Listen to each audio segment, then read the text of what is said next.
Ooh, I knew we should have tested it. Oh, we didn't have to test it. It works. Hooray! Good evening. Welcome home. My name is Daniel Brower. I use he, she, or they pronouns, and I am the transitional minister here at First Christian Church of Decatur. Welcome for the first time in a very long time to 601 Wednesday, our midweek meditation moment. It is so good to be back here talking to you guys here on a Wednesday. It has been far too long. Thank you so much for all of your thoughts and prayers and well wishes while I was out for the last 2 weeks training with the 878 Engineer Battalion. Annual training was absolutely fantastic this year. The guys worked super hard. We got a lot of things done, and we had so much fun sleeping in the woods. And I know that I usually try to do 601 live from the field, but golly, the signal was so bad this time. Like, I think they're actively jamming our signal when we're out in the field. So it just did not work out. I apologize, but I appreciate your patience, and I am so glad to be back here with you guys. It's been a little hectic getting back into the swing of things here in the office. And today I got the chance to do something that is kind of a back to norm sort of thing, and that's changing the marquee with our marquee team. And while we were there doing that, the Reverend Dr. Stan Saunders asked me what I had learned while I was at annual training. And I gotta tell you, it's far less interesting than what my soldiers were learning. I did not learn to drive a skid steer. I didn't learn how to build a fortified artillery position. I didn't learn how to call a 9-line medevac. I already know how to do that, but I didn't go over it again. I didn't run any of the fire missions, and I wasn't part of our construction projects. As usual, I was instead doing chaplain stuff. So what did I learn from the chaplain stuff? A lot of things. Like I said, it was a very productive AT, but the one thing that I really haven't talked about yet is the surprising power of just being present with other people. People are a lot of times curious about what I do when I go to drill, and the answer is basically walk around and talk to soldiers.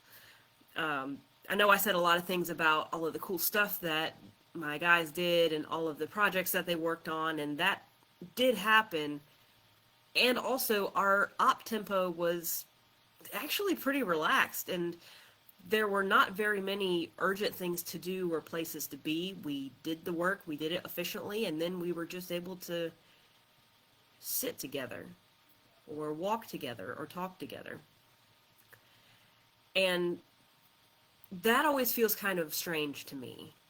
You know, shouldn't we be doing something, or shouldn't I be saying something pastoral, or, you know, shouldn't, you know, just sitting, just listening, just being is kind of hard sometimes. You know, shouldn't there be something happening? Shouldn't I be making something happen? Shouldn't I be doing? And sometimes the answer is yes, there is something that you should be doing. And other times, activity for activity's sake, or running around just because you're restless, this high op tempo that we want to keep, it's just not necessary. Sometimes it's good to just be together for a time.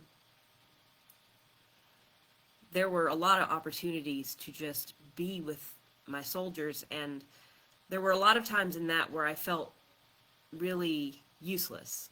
You know, again, I should be doing or saying something pastoral in this moment. I should be spiritually guiding these kids.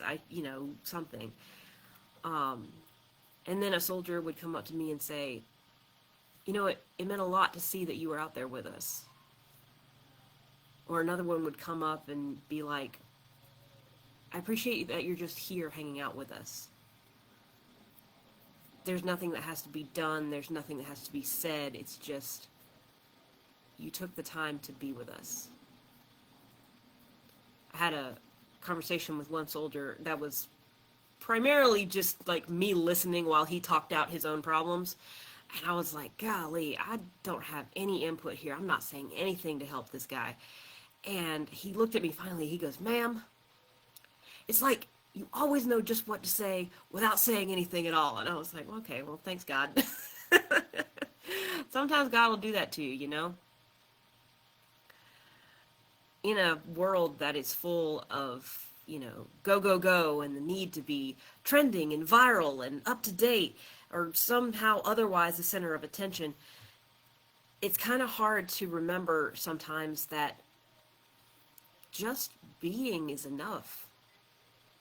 It's not always about the things that you do or the cool stuff that you say. It's who you are and how you show up. It's making that human connection that's present by just being alongside each other. And it doesn't always need to have an agenda in mind. Sometimes it just is. The scriptures are full of times that remind us of the blessings of gathering together. In the Psalms, behold how good and how pleasant it is for brothers to dwell together in harmony. In the Gospels, where 2 or 3 are gathered in my name, there I will be in the midst of them. In the epistles, forsake not the gathering of yourself together. And this includes, especially, Jesus. That guy was always over at somebody's house, eating their food, hanging out on their furniture, so much that he got a reputation for kind of being a party guy, relatively speaking, for a prophet. And as many times as he taught and he preached and he healed, there were even more times that he just hung out and listened. Not everything that Jesus did was on the scale of feeding the 5,000 or transfiguration or raising Lazarus. Sometimes his ministry was just being with people, especially people who didn't have a lot of company, who didn't have a lot of connection. Connecting with those people by just being among them was the way that Jesus showed his love to them. And this is something that his followers picked up on and continued to do, and these days we call that church. Now, somewhere along the way, we formalized a lot of the things that we do, and we developed a lot of rules and a lot of rituals that can sometimes make church kind of hard to deal with. And yet, at the heart of it, it's about being together and being with God, forming and strengthening that relationship with one another. To borrow a phrase that I frankly really don't like, it's about doing life together. And sometimes that means going and doing an activity and the high op tempo and like all this cool stuff. And sometimes it's just sitting and listening and being together. And when humans come together and just are, it's not always perfect. Sometimes it can be kind of messy, and we don't always get along, and we don't always get what we need. But, as I pointed out to our marquee team earlier today, as long as we continue to sincerely live out our love of Christ and our neighbor, we can figure it out. We just have to try. That's all we're asked to do. I was so glad these last 2 weeks to be able to just be alongside my soldiers. And I'm even more glad to be back alongside you. Welcome home has a completely new meaning when you've been away for a really long time. And whether you've been away for a really long time, or you've never been here before, or this is your regular stopping place, it would be nice to welcome you home this Sunday. We are still meeting in the sanctuary for Sunday morning worship, which starts at around 10:25. I say around because it's 10:25 is usually the time we look at the clock and we're like, oh, look at the time, and we actually start at 10:30. Whenever you get here, you can get here. You don't have to do anything. You don't have to bring anything. All you have to do is be. And hey, if this right here is the way that you need or want to be with us for the time being, that's okay too. The internet is here for this. This is not meaningless. You're here too. You're trying your best. And that's what matters. because God made you special, and God loves you very much. And so do I. Have a good night, everyone. See you Sunday.